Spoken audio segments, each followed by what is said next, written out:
नमस्कार मित्रांनो, माझ्या यूट्यूब चॅनलमध्ये अगदी तुमचं मनापासून स्वागत करतो। आज खास व्हिडिओ बनवण्याचा मुद्दा असा आहे, पाहू शकता मित्रांनो, ही जी आहे ती झुंधळ आहे मित्रांनो। व्हिडिओ बनवण्याचा मुद्दा असा आहे मित्रांनो, कारण तर ही जी झुंधळ आहे ते बिगर पाण्याचं आहे मित्रांनो। आता सध्या कमरेच्या वरी गेलेला आहे मित्रांनो।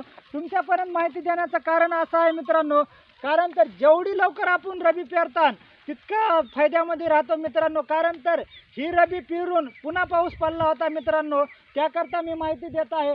काही शेतकऱ्याला रबीच्या ज्यानं पेरली होती त्याला पावसाचा पण परिणाम झालेला होता मित्रांनो, पण ह्या झुंधळ्याला पावसाचा परिणाम झाला नाही। त्याकरता हे एकदम क्वालिटीमध्ये झुंधळ आहे मित्रांनो।